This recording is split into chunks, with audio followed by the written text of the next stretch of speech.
नर्मदेहर। आज हमने धामनौम से अपनी यात्रा अलवेले और उससे आगे यहाँ से है महेश्वर 11 किलोमीटर, परंतु आगे जाके हमें सहस्त्रधारा के दर्शन करके महेश्वर पहुँचना था, जो कि यहाँ से 9 किलोमीटर। यहाँ से हम सहस्त्रधारा में बेगंदा गांव पहुँचे। बेगंदा गांव में घाट के नारे आश्रम की सेवा करते हैं और यही सप्तमातृ का मंदिर है, जिसके कुंड में नहाने से और यह धर्मपुरी तहसील का आखिरी गांव है। नदी के उस पार लग जाएगा खरगोन जिला। यहाँ तक है अपना धार जिला। धार के बाद ये नदी पार करके कारम नदी और खरगोन लग जाएगा 28 तारीख। अरे वाह, बहुत कहाँ पे मंदिर? सप्तमातृ का नीचे। अच्छा, नहाने से क्या होता है यहाँ पे? हाथ पैर वगैरह जो जिसके दर्द करते हो, दुखते वगैरह हो, वो क्या है कि 7 मंगलवार नहाने से, स्नान करने से, कुंड के पानी से वो ठीक हो जाता है। हाथ पैर का दर्द वगैरह सभी रोग, हाँ सभी रोग का निवारण। 5 मंगलवार नहाने से। कौन सी जगह है? बेगंदा। बेगंदा, हाँ, 7 मात्रा मंदिर, 7 मात्रा कारम नदी के पास। चलिए, ठीक। नर्मदे बाहर से आते हैं लोग। ये नदी का पानी सूखने के बाद भी कुंड में पानी रहता है? पानी हमेशा रहता है। अच्छा, पूरी नदी के पानी का स्वाद भी अलग रहेगा, कुंड के पानी का स्वाद भी अलग। ये सप्तमातृ का। हाँ, सप्तमातृ।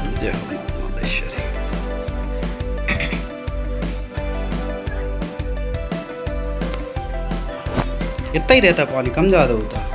हाँ, इतना ही रहता।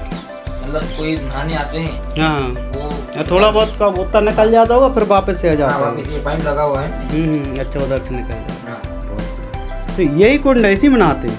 नहीं, यहाँ से पानी ले जाते हैं। अच्छा, उधर बाहर नहा बाहर लेते नहा हैं। लेते हैं। अच्छा, बहुत बढ़िया।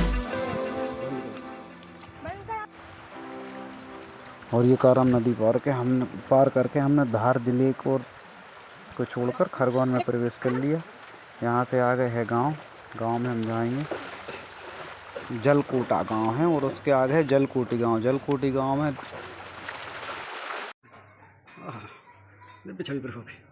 नर्मदे हार। तो हलवा खिलवाती है मैया परिक्रमा वासियों घी का?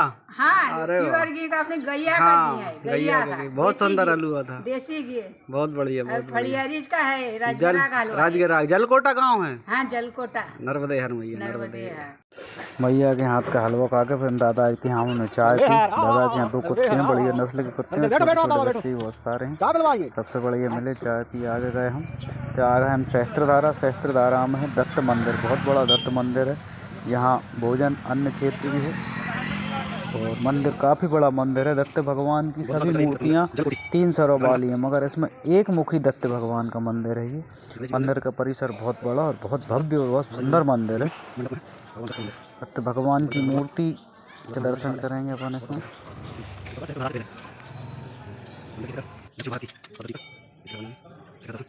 मंदिर का विशाल परिसर, शिखर दर्शन नर्मदा माता मंदिर की।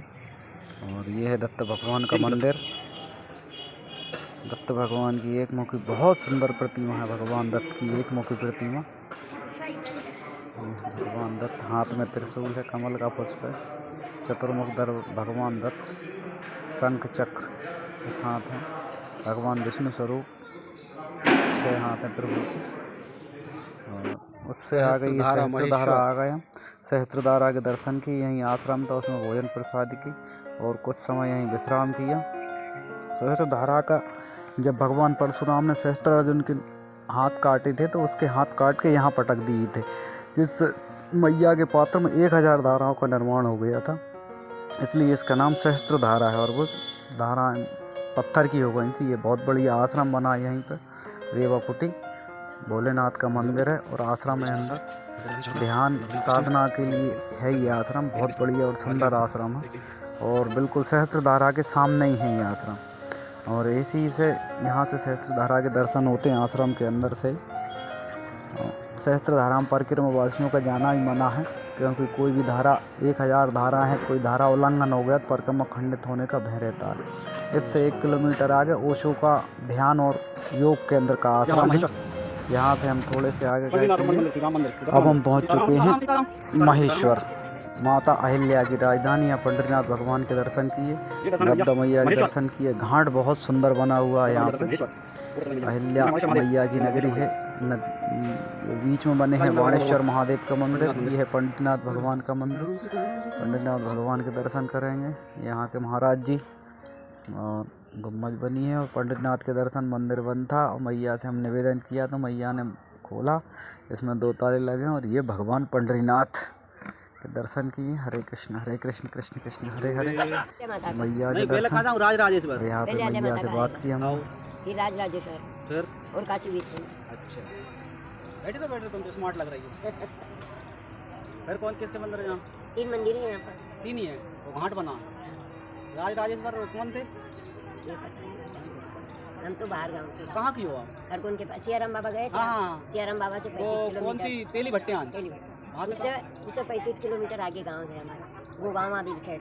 गोगावा पे रास्ता है ना परिक्रमा पासियों की? गोगावा दूसरा। सबसे पहले हमने बजरंगबली के दर्शन किए। यहीं पे राम दरबार था, राम दरबार को प्रणाम किया। भोलेनाथ का मंदिर और यहाँ से किनारे किनारे होती है हम आगे जा रहे हैं। आज 1 तारीख है इसलिए सबको नववर्ष की हार्दिक शुभकामनाएं। हार्दिक शुभकामनाओं के साथ आज 1 जनवरी होने के कारण यहाँ मेले का माहौल था। बहुत भीड़ भाड़ थी मंदिर में, किले में, सभी में बहुत भीड़ भाड़ रही आज दिन भर। बीच में दर्शन हो पाए हैं। यहाँ पे ये है मंदिर बना हुआ है बहुत सुंदर भोलेनाथ का, जो कि माता अहिल्या के नाम से बना हुआ है। अहिल्याबाई के मंदिर बनाए हुए हैं, अहिल्याबाई के शासन में। और ये घाट बहुत बड़ा और बहुत विशाल घाट है। होशंगाबाद के घाट पे किले वगैरह बने। ये भक्त लोग मछलियों को दाना चुना रहा, मछली ऊपर आके मस्ती कर रही है। यहाँ पे ये बाबा जी हमारे साथ वाले यहाँ पे है सहस्त्रबाहु मंदिर हमारे साथ हर का नारा लगाते हुए। और यहाँ अलौने महादेव यहाँ पे सूर्यदेव प्रतिमा, 2 प्रतिमा है सूर्यदेव की।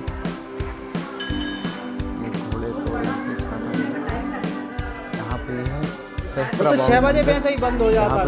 अखंड ज्योतियाँ जल रही हैं। यहाँ पे फोटोग्राफी करना मना है, इसलिए इसमें इसकी ज़्यादा फोटोग्राफी ज्योतियों का दर्शन आपको करवा दें। 11 ज्योतियाँ जल रही हैं। 4 के सामने 4 द्वार की तरफ आईना लगा, उसमें दिखाई देती हैं 4 ज्योतियाँ। 7 ज्योतियाँ सामने से दिखाई देती हैं, 4 ज्योतियाँ पीछे से दिखाई। अग्निदेव से नमाता। अच्छा हाँ यहाँ पे शादी हुई थी और उनकी पुत्री से अग्निदेव को विवाह हुआ था। इसमें यह यहाँ का महत्व है। अग्निदेव का तभी से इस मंदिर में वास है और ये ज्योतियाँ अखंड रूप से जलती रहती हैं। यह मौनी बाबा आश्रम के बजरंगबली जहाँ पर हमने विश्राम किया था और भोजन किया था। और ये भोलेनाथ वहाँ पर वहाँ का बिहारी मंदिर है। वहाँ का बिहारी मंदिर कौन सा महेश्वर में चर्चा की। इनका ना आदि है ना अंत है भगवान महेश्वर। यहाँ यथा नाम स्वरूप भगवान महेश्वर यहाँ विराजमान है। ऐसे परम ज्योति स्वरूप भगवान शंकर, आशुतोष भगवान भोलेनाथ, जिनका ना आदि है ना अंत, ऐसे भगवान महेश्वर यथा नाम स्वरूप भगवान आपका यहाँ विराजमान है। भगवान कृष्ण यहाँ पर अपना पूरा समय व्यतीत कर यहाँ पर अभिषेक किया। भगवान कृष्ण यहाँ आए। अच्छा है ना। अति प्राचीन महेश्वर के इतिहास में जी कालेश्वर से जालेश्वर से लगाकर बड़ा गणपति तक इतने भव्य मंदिर की श्रृंखला है। ये सुरसरिता का पावन तट है। है ना। यहाँ पर कार्तिवीर्यार्जुन राजा सहस्त्रबाहु यहाँ पर शासन किया। सप्तद्वीप जम्बूद्वीपे भरतखंडे आर्यावर्ते, है ना। यहाँ से भगवान शंकर की ऐसी कृपा हुई, त्रिपुरासुर आए थे। त्रिपुरासुर जिनके सोने चांदी और लोहे के भवन थे। 3 त्रिपुरासुर बहुत बड़ी कथा है। 3 पुरों वाली कथा है।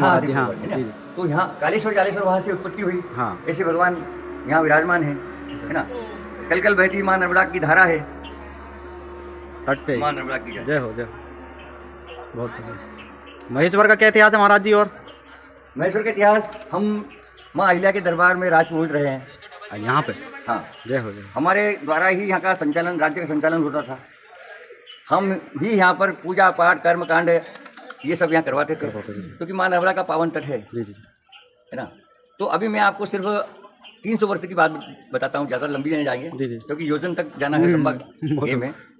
300 वर्ष पूर्व यहाँ अहिल्याबाई ने शासन किया, है ना। अच्छा, जी, जी। अहिल्याबाई का नाम आदि शंकराचार्य के बाद में एकमात्र ऐसी महिला थी जिनने सत्य सनातन धर्म संस्कृति का प्रवर्तक रही और संरक्षण किया, संरक्षण और संवर्धन दोनों काम किए।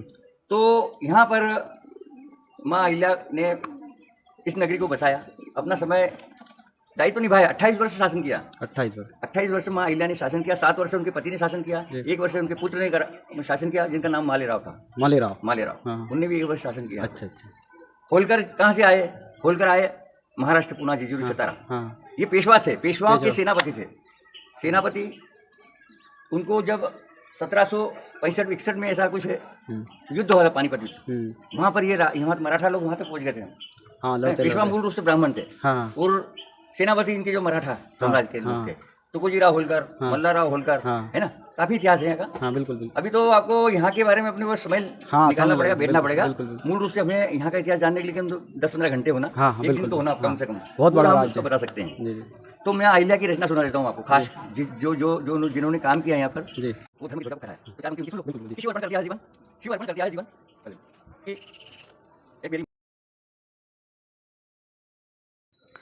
ये सब करते हुए हमको यहाँ दिन भर हम घूमे और माता अहिल्याबाई के महल के अब अलग से वीडियो बनाएंगे, वो लंबा हो जाएगा नहीं तो ये वीडियो।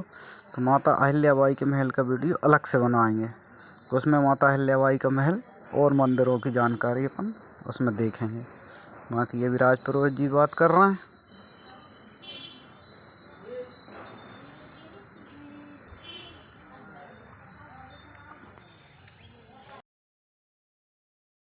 सुर सरिता के पावन तट माँ के गौरव गीत सुनाए, माँ रेवा के पावन जल से श्रद्धा सुमन चढ़ाए। धन्यवाद दादा। नरदेह। सब नाम क्या पढ़े? यहाँ पे शाम को घाट पे 8 बजे रात को आरती होती माता गंगा की, तो हम आरती ओम श्रीमन महागणाधिपतये नमः। ओम श्री शांब सदाशिवाय नमः। ओम श्री नर